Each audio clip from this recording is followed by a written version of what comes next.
was really caught off guard, and happily so, by the Immaculate Conception of Little Dizzle. So I wanted to just to get a sense of how you see this film in your kind of panorama, the things that you've done. What is this, the culmination of your work? Is this kind of a sidebar? Tell me about where it sort of fits in the history of your filmmaking. Well, I've been making short art films for a long time that had no commercial sensibility, and I just had a nice little career. So after a while I developed a voice that was strong enough, I felt, to attempt a feature.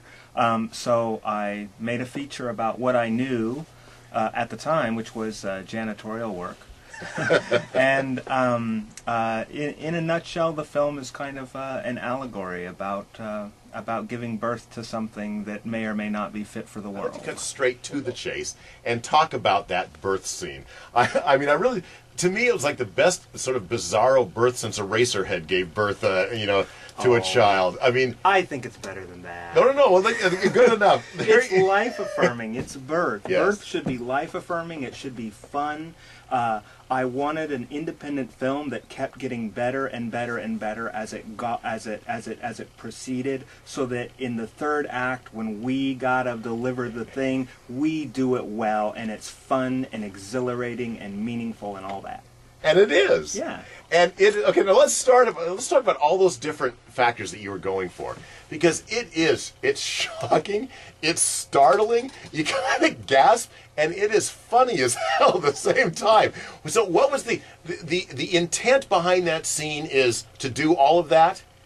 Is that what you were building for? Absolutely. Okay. Absolutely. I am not a fan of one-note filmmaking. So if you'd noticed, after the most exhilarating, funny, hilarious birth, we also, 20 seconds later, delve into the most meaningful, moving part of the film, which is a little prayer for the little creature. The little Dizzle. Yeah, and I couldn't, the film is self-referential. The film itself, Little Dizzle, is that creature. It is. Very good. Now, it has a short lifespan, not to give too much away. Is that how you feel? How do you feel about your art? Well, when I was a janitor, I had encountered a miscarriage in one of the women's room toilets. Now, that was a very moving, very deep experience for me, but there was something patently unfair about pornography in the men's bathroom and a miscarriage in the women's, and I guess it was my way of sort of coming back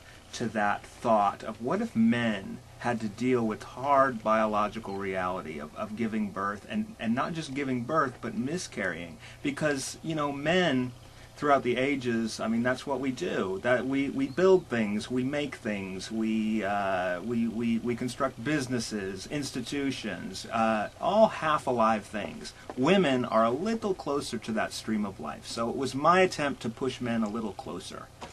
Does that make sense? Absolutely. Sometimes I worry about my sanity. Well, the thing is, most of the people that will see this and hear this will not have seen the film.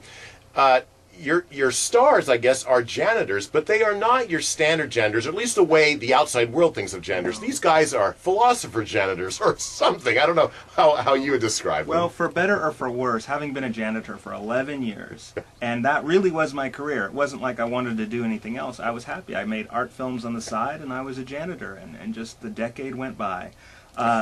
For better or for worse, we have more time to think and look at what's going on. There's more time to be a philosopher. Every other job, you put on a uniform or you have a public face. Hey, as long as the trash is gone and the toilets look okay and we don't have a sense of our garbage and our waste and the things we don't like about ourselves or come out of ourselves, then you're allowed to be whomever you want, Yeah. We've got plenty of great material here. I'm really happy for you. I really love the film. I have to admit, anytime I see a locally produced film, I go in there feeling like I'm a booster, but I'm not sure that it's actually going to, pay back my boosterism. And this paid in spades, David. Well, great. Well, thank you so much. Thank you so much for seeing it. I know it was hard to see. We had some tough screenings, but gosh, it is. I am very proud of how people receive it. I am always proud of the response. I feel like I achieved what I wanted to achieve. If it weren't for the fact that a religious toilet movie for intellectuals was such a hard marketing challenge, I think we would get distribution more easily. But you know what? The film just won't quit. It just isn't quitting. So it's a little Diesel all over again.